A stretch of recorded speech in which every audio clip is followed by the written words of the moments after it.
Bonjour à tous, c'est GLG et je vous souhaite la bienvenue à cette nouvelle vidéo. Aujourd'hui on va parler de moto électrique. Oui, avec la Super Soco TC Max S 2022, une moto 100% électrique qui permettra de charger un peu des vélos et des trottinettes. Oui, parce que voir les produits en photo c'est bien, mais les voir en vidéo c'est mieux, alors débridez-vous et découvrez tous nos tests high-tech ou smartphones. Que tu aies une trottinette électrique, un vélo électrique, une moto électrique, voire une voiture électrique, tu vas passer beaucoup plus de temps à côté de ta prise pour recharger ton véhicule. Alors forcément, tu vas dégainer ton téléphone, et voilà donc une belle occasion pour jouer avec notre partenaire. Car oui, cette vidéo est sponsorisée par Raid Shadow Legends. J'ai un peu découvert ce jeu pour de vrai en l'installant sur mon smartphone, et c'est un grand jeu de RPG avec de sérieux défis qui vous attendent jusqu'à la fin, puisque oui, la phase finale, c'est la Doom Tower. Et là, tu vas voir, c'est un sacré tour. Car oui, cet énorme tour est en fait une prison géante. L'arbitre a combattu une meute de méchants vraiment méchants il y a longtemps, mais elle n'était pas assez forte pour les éliminer pour de bon. Au lieu de cela, elle est enfermée dans une immense et super tour jusqu'à ce qu'elle sache comment les gérer. Ça fait donc quelques milliers d'années ou un peu plus qu'il y a toujours cette Doom Tower et je suppose que t'imagines ce qui s'est passé. Car oui, Siroth revient dans le monde et l'arbitre n'a pas le pouvoir de les maintenir pour la protection en place. Donc la Doom Tower est en panne et c'est à nous, donc à vous, d'entrer et de frapper et de fracasser un petit peu du monde. Pour grimper au sommet, vous aurez besoin d'armes de champion. Les premiers étages sont plutôt faciles de la Doom Tower et vous arriverez facilement à les vaincre, et surtout si vous avez une équipe solide. Et bien évidemment, à la fin de chaque tour, vous aurez un boss final. Et là, ça va être un peu plus compliqué. Car oui, quelques boss ont besoin de mécanismes spécifiques pour les battre, comme le Scarab King, car il ne subit aucun dégât, à moins que vous ne réduisiez son max HP. Car si vous l'attaquez sans un buff de bouclier, il anéantira toute votre équipe très rapidement. Bon bref, tu l'auras compris, tu vas avoir des combattants, tu vas pouvoir les faire upgrader, et tu vas pouvoir tout défoncer. Ce mois-ci, Raid propose un programme non-stop d'événements et d'activités sinistres pour Halloween, avec de superbes récompenses. Et comme toujours, l'équipe artistique de Raid a réussi à créer de nouveaux champions à l'allure incroyable, dont 2 champions spéciaux pour Halloween.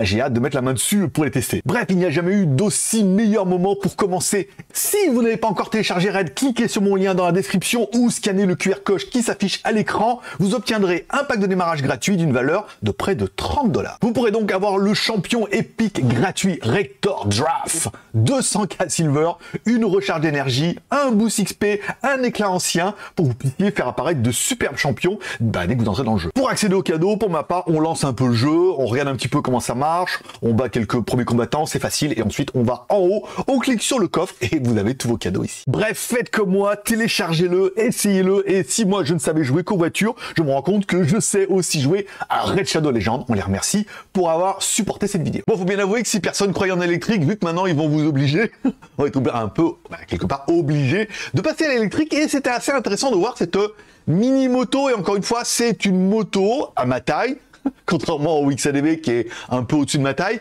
mais qui est surtout un équivalent 125, qui est full électrique, qui a des avantages, des inconvénients. On va en parler pendant la review. Allez, on commence tout de suite par le contenu de la boîte. Bah non, bon, encore une fois, tu auras donc ta moto, bien évidemment, tu recevras un chargeur, on en parlera tout à l'heure, et également une petite clé pour pouvoir ouvrir la selle et le réservoir, on verra ça aussi, et une télécommande pour pouvoir allumer et éteindre la moto en mode wind. Bon, parlons un peu de la moto. Alors, elle est pas très haute, encore une fois, c'est un équivalent 125, mais quelque part, quand moi je suis dessus, je touche bien les pieds, elle est très confortable, elle est facilement maniable, elle est pas très lourde, elle ne fait que 107 kg.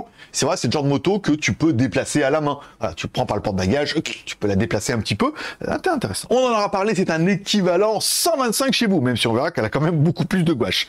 Bon, le moteur, c'est un 3500 watts électrique Bosch. Pourquoi Bosch? Parce que Bosch, c'est bien. Bon, parlons un peu de la moto. Au niveau des roues, à l'avant, une roue de 90 par 80, c'est du 17 pouces. Pas mal, on verra un joli frein à disque et tout qui est assez puissant, assez intéressant. Voilà. On parlera également de la roue arrière, 120 par 70, et là c'est du 17 pouces toujours, un peu plus large, et toujours un frein à disque qui a, étonnamment par rapport aux motos, qui a beaucoup de mordants. Bon, les plus attentifs auront remarqué, on a une courroie, une distribution à courroie jusqu'à l'arrière. Alors c'est bien parce que c'est silencieux, ça n'a pas d'entretien. Après évidemment ça s'use, mais enfin en même temps comme une chaîne. Après à savoir que la moto est un peu en mode roue libre, ça veut dire quand vous décélérez, en fait le moteur ne freine pas la moto, c'est un peu comme un vélo. Alors t'accélères et après tu peux rester en roue libre longtemps. Alors on en parlera surtout. Voilà. Alors la première fois que j'ai posté sur internet, beaucoup m'ont dit mais pourquoi Max S, Max A, ça n'existe pas, nana. Alors en fait en Asie ils ont fait deux versions. Pour une version avec les jantes à rayons, donc ils l'ont appelé la Max S, et une version avec les jantes à bâton qu'ils ont appelé la Max A. Ça évite d'avoir, voilà, quelle moto tu veux, voilà, deux versions, simplement. Je trouve ça plutôt simple, et en même temps, le petit côté S, oui, ça fait sport, mais c'est juste pour dire qu'il y a des jantes à rayons. Bon, allez, au niveau de la mise en route, tu vas appuyer sur la télécommande, tu déverrouilles ta moto ou tu la verrouilles, tu appuies sur le bouton milieu, et oui, on a l'impression que c'est Windows, hein. Petit démarrage, plutôt sympa. Allez, quand on regarde sur la gauche, on a les clignotants. Alors les clignotants sont les clignotants les plus miséreux que j'ai jamais vus. C'est-à-dire, il n'y a pas de bouton pour les faire revenir au milieu. On ne sait jamais si c'est mis à gauche, mis à droite, nanana. Moi j'aimais bien, tu sais, quand tu as pas le doute, t'appuyais dessus, ça mettait à 0. Bon, après c'est pas très grave. On a également un bouton pour pouvoir positionner le mode feu de position à feu de route. Je crois que ça s'appelle comme ça. Bon, un petit klaxon, mais ça, bon, voilà. À droite, on parlera bien. Alors on avait un bouton, apparemment, c'est un ancien bouton qu'ils avaient mis, parce qu'avant on pouvait allumer, éteindre les feux. Maintenant, à cause des nouvelles lois, il faut laisser les feux allumés tout le temps. On aura également un bouton pour mettre la moto en mode parking ou le mettre en mode roulage. Bon, et ensuite, accélérateur, tout ça, c'est basique. Bon, au niveau du compteur, c'est plutôt pas mal. Encore une fois, bon, t'as la vitesse, hein, voilà, avec une aiguille normale. Tu as le pourcentage de la batterie et tu as le nombre de kilomètres restant. Et surtout, tu as la vitesse engagée, puisque notre moto a 3 vitesses. Oui, j'ai oublié d'en parler, il y avait un sélecteur à droite avec 3 vitesses. 1, 2 et 3. Bon, le truc qui manquera actuellement, c'est une horloge. Oui, parce que voilà, on est toujours en train de regarder ce compteur-là, c'est bien. Mais moi, j'aurais mis une petite horloge quand même pour avoir l'heure. Parce qu'après, avec la montre, c'est pas très pratique, surtout si t'as des gants ou une veste. Bon, à l'avant de notre moto, on a un phare LED qui est plutôt joli. Encore une fois, ça éclaire plutôt pas mal, même s'il est réglé un peu haut d'origine. Mais après, bon, un petit coup de clé, hop là, bim bam. Bon, parlons un peu du coffre. Oui, parce que notre moto a un coffre. Alors, quand on ouvre, en fait, quand tu ouvres la clé, en fait, si tu tournes la clé à gauche, et ben, ça enlèvera la selle. Il n'y a pas grand chose, si tu as un disjoncteur, puisque c'est une moto électrique, et quand tu tournes à droite, ça ouvre le coffre. Quand on ouvre le coffre, on pourra rendre compte, c'est qu'on a un emplacement pour mettre notre chargeur. C'est-à-dire que tu pourras partir avec ton chargeur, tu pourras le mettre là. Si tu pars pas avec ton chargeur, tu pourras mettre tes gants, tes papiers, des choses comme ça. J'ai trouvé ça plutôt bien vu, ça permet de mettre pas mal de petites choses. On rentre une petite bouteille d'eau, par exemple, voilà. Parce que comme il n'y a pas de rangement sur la moto, c'est plutôt bien. En dessous de tout ça, quand on ouvre la trappe, on a accès à notre batterie, une batterie amovible. Alors la batterie annoncée, c'est une 72 volts, 45 ampères. Ok, donc tu multiplies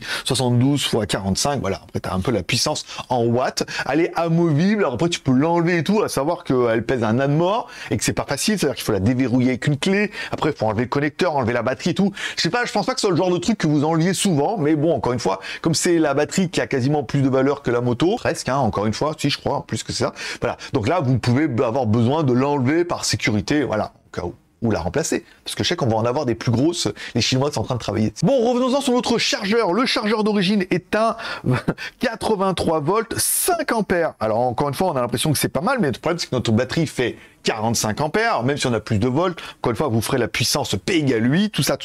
Mais enfin bon, si on divise les 45 ampères de la batterie par les 5 ampères du chargeur, oui, ça fait 9 heures. Bon, ça fait un peu moins, ça fait 8 heures, parce qu'on a plus de tension sur le chargeur que sur la batterie. Enfin bon, voilà, ça c'est normal. Bon, il faut quand même 8 heures complet pour charger la batterie. Et ça, c'est quand même un peu miséreux. Alors, encore une fois, c'est de 0 à 100%. Vous ne roulerez jamais jusqu'à 0. Hein, on va pas arriver en poussant la moto. Mais voilà, sachez que 8 heures, c'est parti pour la nuit. Ça sera aussi un de nos autres partenaires de la vidéo, puisqu'on a contacté un fabricant chinois et on a dit, ah, mais il existe des super chargeurs d'origine Soco, mais qui montent jusqu'à 8 ou 10 ampères. Mais les Chinois ont dit, ah non, on a fait mieux. Ils ont fait un chargeur de 12 ampères. Ce chargeur, il est quand même plutôt intéressant. Donc, ils nous l'ont envoyé, à savoir qu'attention, nous, c'est les nouvelles connectiques, c'est connectique 7 pins et tout, donc il y a les 9 pins, les 7 pins, il faudra bien regarder la connectique, comment elle est faite. Quand on regarde sur notre chargeur, il est quand même plutôt bien fait. Il y a un écran LCD qui vous donne un petit peu la tension et la puissance que le chargeur est en train de délivrer. Et on peut voir qu'on peut monter jusqu'à 83 volts, 12 ampères, voire 12 ampères 5, en pic. Ça, c'est plutôt pas mal quand la batterie est bien vide. Encore une fois, il va envoyer un petit peu des watts. Quand on regarde à l'arrière, on a également un potentiomètre qui permettra de régler la puissance. Ce qui peut être intéressant, moi, si je veux recharger, par exemple, avec mon système solaire, batterie solaire et tout comme ça, vous avez vu la batterie, voilà, l'EcoFlow. Donc, si je veux recharger qu'à 500 ou 600 watts, je peux régler le potentiomètre et je peux charger à 600 watts, par exemple. Et si je veux beaucoup plus de puissance et que je suis sur une prise de 120 volts et je sais qu'il y a des watts, je peux mettre à fond les ballons.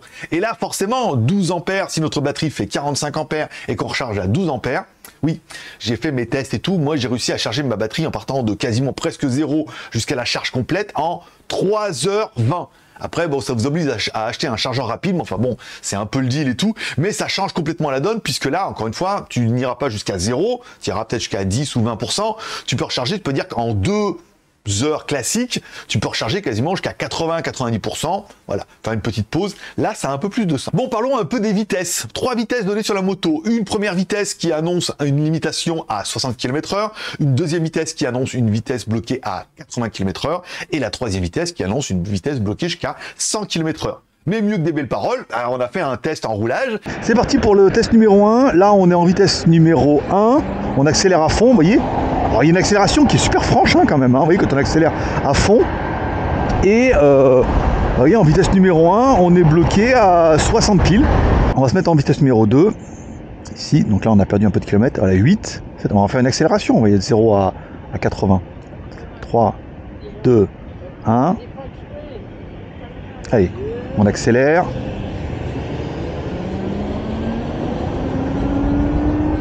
Là, on est déjà à 60. Là, on est à 80. Alors, normalement, de mémoire, 80, 85 avec un petit faux plat. Vous voyez, là, ça descend un petit peu. On devrait prendre un petit 85. On va se mettre en vitesse numéro 3. Ok, c'est parti. On accélère. Sur la voie de... Voilà, ça monte, vous voyez, alors là, il y avait une espèce de petite montée. Là, on attaque la descente. 100. Alors, évidemment, le compteur, il est bloqué à 110. Donc, elle ne devrait pas aller plus loin que ça. 105, à savoir que c'est quand même un petit peu en descente, là. Un bon 100, 100, 105. Au niveau de l'autonomie, au niveau de l'autonomie, notre moto, elle est passée par Marseille. Hein. Bon, vitesse numéro 1, la moto nous annonce 140 km. En vitesse numéro 2, la moto nous annonce 90 km d'autonomie. Et en vitesse numéro 3, la moto nous annonce 70 km. Bon, puisque chaque test sera fait sur WTS/GLG, ma chaîne de vlog, je rappelle, on fera la vidéo complète. Bon, j'ai fait des tests en conditions réelles. Alors attention, le problème, c'est que je ne fais pas de la ville. En fait, quand on fait de la ville, on se rend compte qu'on pourrait faire à peu près ce qu'on fait en extérieur, parce qu'en extérieur, on a tendance à rouler soit à fond à 60, soit à fond à 80, après 100 km/h, c'est un peu du pipe. Bon, lors de mon test, première vitesse annoncée 140 km, on est plus proche des 98 km, ça veut dire 1% par kilomètre. Bon, 98 km, par contre, est bridé à 60. Alors, c'est un petit peu de couple, c'est sympa pour rouler, mais c'est limité à 60. 98 km, c'est pas mal, encore une fois, pour de la ville. Bon, en vitesse numéro 2, qui est un petit peu le mode plaisir, là, c'est pas mal, ça permet d'accélérer, de doubler comme ça permet d'être limité, vous avez vu, à 80, à 85. Là, on est plus dans la cohérence, ça veut dire, en théorie, c'est limité partout à cette vitesse-là. Là, lors de mes tests, j'ai fait 63 km. Enfin, j'ai pas fait tout ça, mais enfin bon, on sent le calcul, voilà. Alors 90 annoncé, et on peut en faire jusqu'à 63. Bon, et en vitesse numéro 3, en fait, je roule rarement au-dessus des 80. Généralement, je la laisse bloquer à 80. C'est bien, ça respecte les limitations de vitesse. Mais quand on prend un peu mon calcul, ça veut dire que c'est 70% de ce qu'ils ont annoncé. En vitesse numéro 3, ils annoncent 70 km. Donc, du coup, si tu réduis, tu vas faire 49 km. Mais 49 km à 100 km/h à fond les ballons avec la machine, si tu prends le périph' et tout, à mon avis, l'autonomie, elle va sécher relativement rapidement. Ou alors, elle va te mettre en roue libre dans la descente. Voilà, là c'est encore une fois mitigé. Je pense pas que ce soit une moto faite pour aller loin, très loin. Bon, déjà ce qu'on m'a demandé, c'est au niveau de l'accélérateur. Apparemment sur certaines versions c'était on-off, hein, l'accélérateur. Là apparemment bah, c'est peut-être un nouveau, mais bon moi sur la mienne, on se rend compte que l'accélérateur est très progressif. D'ailleurs je vais vous mettre une vidéo tout de suite, tu verras, on peut rouler à 2 à l'heure. On va parler de l'accélération. Beaucoup m'ont dit que c'était un peu on-off, et en fait pas sur la mienne. Vous voyez, là j'accélère un tout petit peu. Vous voyez, donc là elle démarre comme une merde. Voilà, ici vous voyez. Et on peut garder un petit filet de gaz comme ça à 20 km/h. Vous voyez, là je vais accélérer à fond. Voilà. Donc on peut arriver à bien doser, ce qui est assez déroutant quand on passe du thermique à l'électrique. Bon, au niveau des freins aussi, alors évidemment pas d'ABS hein, sur cette version-là et tout. Si tu freines bien de l'arrière, ça pile. Mais j'ai fait un test, je voulais savoir, c'est est-ce qu'il y a le répartiteur de freinage, c'est-à-dire quand tu freines fort de l'arrière, ça freine aussi sur l'avant. Bah, tu vas avoir la réponse tout de suite. Les 2 pieds sur le frein.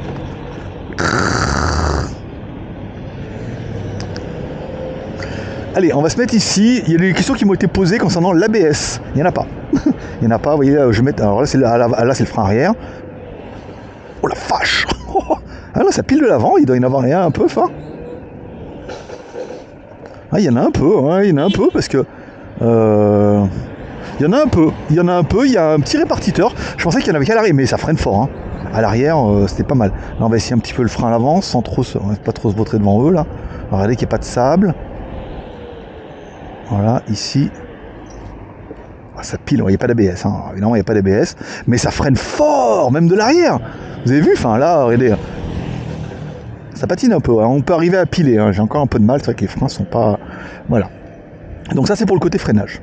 Donc comme ça, après, ça fait presque 2 mois que j'ai la moto. Au niveau de 2 mois de roulage, qu'est-ce que j'aurais pas aimé, moi, par contre, sur la vidéo? Alors, j'aurais pas aimé les clignotants. Ils sont miséreux, ceux-là. Ils auraient pu mettre un truc, là. Moi, c'est vrai que on a toujours, là, des fois, on les laisse. En plus, on voit pas bien sur l'écran et tout. Donc, voilà, le fait d'appuyer au milieu, alors, je suis toujours en train de cliquer. Alors, ça fait à droite, à gauche, et après, tu mets au milieu et tout. C'est pas précis du tout. On aurait mérité un appui, ça met au milieu. Bon, je regretterais qu'il n'y ait pas l'heure sur le compteur. C'est un peu, voilà, toujours en train de regarder et tout. Si je vois l'heure sur le compteur. Et en fait, sur tous mes motos scooters, là-dessus, il y a pas. Alors après, à savoir qu'il paraît que sur Amazon, ça s'achète en autocollant qu'on peut coller par-dessus et tout, mais bon, ça fait quand même dégueu. Bon, on parlera quand même de la charge, qui est quand même plutôt longue avec le chargeur d'origine, 8 heures, mais c'est vraiment 8 heures. Voilà. Bon, après, évidemment, avec le chargeur rapide, là, 3 heures, je veux dire, encore une fois, moi, des fois, je roule là le machin et je la recharge le soir. En 1 heure ou 2, c'est torché, parce que généralement, je consomme pas énormément de batterie. Donc, bon, le chargeur ultra rapide, c'est quand même un petit peu indispensable. Je te mettrai le lien dans la description. Bon, un des points qui peut être plutôt négatif, c'est la charge. Alors, encore une fois, le chargeur, il est bien, il est rapide, mais c'est une prise 220 volts. C'est pas une prise de bagnole. C'est-à-dire qu'il y a de plus en plus de chargeurs, et même ici en Asie, où on pourrait charger une bagnole et tout, il y a des bornes partout, mais des bornes 220 volts, il y en a pas. Ou alors, il faut essayer de trouver une prise en loose day dans un coin, machin, débrancher un distributeur automatique. Voilà. Il n'y a pas de prise comme ça en libre service. Je me dis, si je veux partir loin, bah déjà, je partirais pour 100 km à 60 km/h. Et ensuite, où est-ce que je recharge? Est-ce que je vais dans les stations-service, je me plug sur la prise de rasoir dans les toilettes? Ou est-ce qu'on pourrait trouver des solutions comme ça? Il n'y a pas de solution pour l'instant. Voilà, alors vous me direz en Europe, mais il n'y a pas de borne où on peut payer pour recharger qu'une prise de 120, uniquement avec des bagnoles, des machins. Et malheureusement, c'est pas du tout la même prise. Alors après, est-ce qu'il existe des adaptateurs de prise de bagnole en prise 220, tout ça, ou pour la moto? Bah malheureusement, je ne sais pas, mais voilà. Là, tu dis, si tu veux partir loin, où c'est que tu charges? Soit tu fais 100 bornes, t'arrêtes à l'hôtel, ou tu t'arrêtes dans un café, tu demandes à charger, tu tires une rallonge. Pas pratique. Bon, je voulais dire pas d'ABS, mais bon, encore une fois, c'est pas très grave. Encore une fois, faut pas freiner comme un bourricot, et puis après, ça va passer très bien. Moi, personnellement, je m'éclate bien, les pneus tiennent super bien. C'est apparemment du Bridgestone, une sous-marque de Bridgestone. Et voilà, comme il y a le freinage aussi à l'avant. Bon, je regretterais qu'il n'y ait pas de récupération d'énergie. Encore une fois, le fait qu'on se mette en roue libre. Enfin, quand on accélère, moi, le problème, c'est qu'avec les scooters et les motos, comme on sait qu'on a beaucoup de freinage, bon, bah, ou au moins le moteur qui bloque un peu, j'ai tendance à freiner un peu au dernier moment. Là, en fait, non. Il faut rouler, se dire, ah, là-bas, peut-être que ça va freiner, on sait pas. Il faut décélérer. Et j'ai toujours tendance à être les 2 mains sur le frein parce que j'arrive au dernier moment et tout. Alors qu'il vaut mieux rouler, se mettre un peu en roue libre, les descendre pareil. Et quand on arrive au feu aussi, il y a vraiment une philosophie à mettre en place là-dessus et, voilà, il va falloir que je m'y fasse un petit peu, mais moi j'aurais bien mis la récupération de freinage. Soit il existe des moteurs, c'est quand tu décélères, et ben du coup le moteur bloque un peu et ça récupère un peu d'énergie, c'est pas mal. Soit il existe également des freins comme ça où tu freines et du coup en fait tu as une espèce de dynamo qui bloque et qui permet de vachement réduire la vitesse et en même temps de récupérer de l'énergie. Ça aurait été beaucoup plus intéressant, mais malheureusement ça a un coût et par rapport au prix de la moto, il vous l'aurait facturé aussi. Mais ça aurait été bien, dynamo. Bon, et enfin, on parlera de l'autonomie. Alors, encore une fois, je pense que ça reprend un peu la vidéo que j'ai vue de GMK la dernière fois. Je pense que c'est bien pour faire de la ville. Voilà. Après, si vous voulez aller loin, moi, je voulais faire un road trip comme ça de 300 ou 400 km. Ça va être la misère. Puisque je vais rouler évidemment à 80 km/h. À 80 km/h, on va être limité à 60-70 km. Et après, je charge où? Et je charge comment? Après, si toi, tu dis, voilà, je peux recharger au boulot, ou je peux recharger à un endroit, ou au camping, ou machin, c'est bien. Mais après, tu dis, mais où je recharge, et combien je fais, et combien de temps ça va me prendre, et tout. C'est beaucoup plus compliqué que les bagnoles et tout, donc aller road trip en moto, en mode lolo coché, c'est pas être possible. Bon, et enfin, vous allez me dire, et combien pour la moto dans la vitrine? Bah oui, le chat, non, le chat, pas de chat livré avec, voilà. Bon, la moto, alors en Asie, elle vaut 155 000 bahts, ça fait 4137 €, voilà, hors taxe, nanana. En Europe, elle est pas excessivement chère, si vous arrivez à en avoir, encore une fois, 4500 €, j'ai vu sur le site de Super Soco et tout, après, alors, il existe des imports, des machins comme ça. Après, je ne sais pas, dites-moi quel est le meilleur prix que vous pouvez trouver, à savoir qu'il y a une version TC, je crois qu'il y a pas mal de versions custom qui sont sorties. Je trouve que c'est un bon prix. Je trouve pas que c'est pas la plus chère, encore une fois. C'est pas la moins chère, mais par rapport aux prestations, je trouve qu'elle est bien étudiée. Bon, et enfin, on remerciera bien évidemment Red Shadow Legend d'avoir sponsorisé cette vidéo, le chargeur également aussi, qui nous a soutenu un petit peu dans cette aventure. Et il y aura plein d'autres accessoires. Si vous voulez la même télécommande que moi, qu'on peut mettre directement sur la Super Soco, et on a un deal où je vais vous présenter quasiment les 10 accessoires indispensables pour votre Super Soco. Alors, ils sont pas tous indispensables, mais ils sont tous pour la Super Soco. Il y a un truc pour le bouton, il y a le truc pour la télécommande, on a vu, il y a le porte-bagages, il y a les rétros, il y a les réservoirs, il y a des claps pour mettre sur le réservoir de frein et tout, voilà. Il y a pas mal de choses. Après, il y a des choses qui sont pas nécessaires à mon avis, mais le but, c'est de vous faire voir tout ce que vous allez pouvoir mettre dessus. Et après, bah, vous achèterez bien ce que vous voudrez ou ce qui vous intéresse. Petite sacoche sur le côté, là, tu peux mettre 2 brosses à dents. Pas plus. Et tu mets un commentaire en dessous de ces vidéos pour dire ce que tu penses de cette moto. Et si tu as des questions, tu me les mets en commentaire. Toutes les questions, j'y répondrai dans les vidéos de WTS GLG. J'ai déjà eu mon premier problème avec la Super Soco. Je mettrai la vidéo dimanche. C'est inadmissible. Mais bon, après, voilà, on a trouvé un arrangement. Mais je vous dirai dans la vidéo de WTS de dimanche quel était mon premier problème avec cette moto. Et après, on parlera des accessoires et toutes les questions auxquelles vous me poserez. J'essaierai de répondre dans les vidéos qui sont dédiées WTS GLG. Vous trouverez le lien dans la description. Voilà, tu mets un commentaire, c'est bon pour le référencement, je lis tous les commentaires, je mets des cœurs d'amour, oui, à tous les commentaires, je réponds aux commentaires, c'est bon pour le référencement, et si tu réponds à ma réponse, alors là, c'est le top. Et enfin, comme tous les pouces sont permis, que t'aies aimé la vidéo ou que t'aies pas aimé la vidéo, tu manifestes ton contentement ou ton mécontentement avec un pouce en l'air ou un pouce en bas. Comme dirait ta mère, t'en loupes pas une, alors donne-lui raison en t'abonnant, en cliquant là-bas à droite sur ma chaîne, il y a plein de choses, pour le mois de novembre, des trucs trop bien. J'ai du Samsung Galaxy S22 Plus, après, j'aurai du Fight S22 Plus iPhone. Je vais avoir de la montre Garmin, de la balance Garmin. Normalement, il y a la trottinette 8000 watts parce que le vendeur, il s'est réveillé, il me dit alors? J'ai un peu oublié. J'ai la trottinette 10 000 watts aussi que j'ai reçue, voilà, avec le double chargeur. Il y a plein de choses super sympas. Il y a des marques qui reviennent. On en parlera dans le live de dimanche. Moi, je serai toi, je m'abonnerai. Tu cliques sur la cloche. T'es sûr de rien louper. Allez, c'est tout pour aujourd'hui. Je vous remercie de passer me voir. Ça fait plaisir à tous. Une bonne journée, une bonne semaine. On se donne rendez-vous maintenant. Ah bah non, la semaine est tranquille. On se retrouve pas avant lundi. Oh bah dis donc. Voilà, dimanche sur WTS. Samedi, je vous fais le résumé des JT du Geek. Voilà, on parle un petit peu du résumé des news high-tech samedi. Dimanche, on fait la Super Soco avec mon premier vrai problème sur cette Super Soco. Dimanche soir, on fait un live, c'est le dernier dimanche du mois. Et sinon, prochaine vidéo lundi.